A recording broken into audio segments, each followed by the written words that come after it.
What games make the best use of the PlayStation 4 Pro enhanced quality? I dug in and I will share the 5 best games. Let me know if I missed something in the comments down below and don't forget to hit that like button.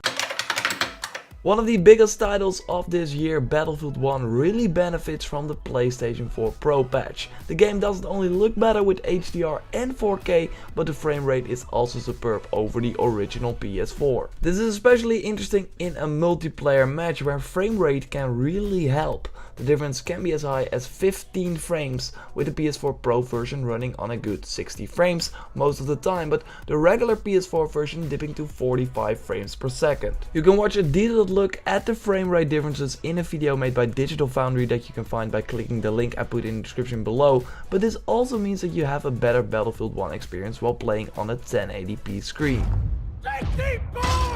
This is also the case in Rise of the Tomb Raider because of the great amount of options that the game gives you via the options menu. There are 3 visual modes for the game. One features the highest resolution on a 4K screen and a 30 frames per second mode. A 1080p mode with 60 frames per second is also there, which makes the game run smoother during extensive action scenes. And then there is a 30 frames per second 1080p mode with increased better render quality, so your image picture will just be better.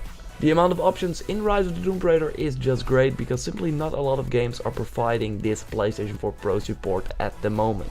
The better resolution is great, but the HDR is really where the magic is, and games that make use of a lot of colors really benefit from this TV feature.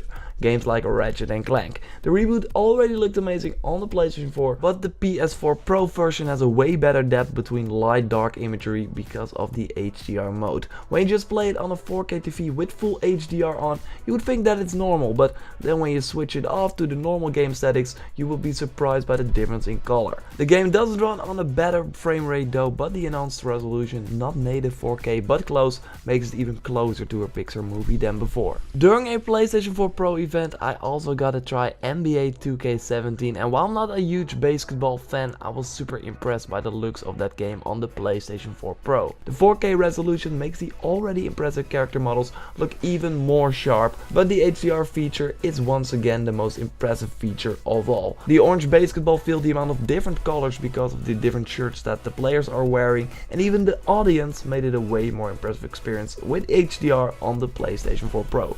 You don't want to go back, trust me. Last but not least is an early PS4 game that already looked great, but makes really use of the PlayStation 4 Pro patch and gives the PS4 Pro owners settings to toy around with, just like Rise of the Tomb Raider.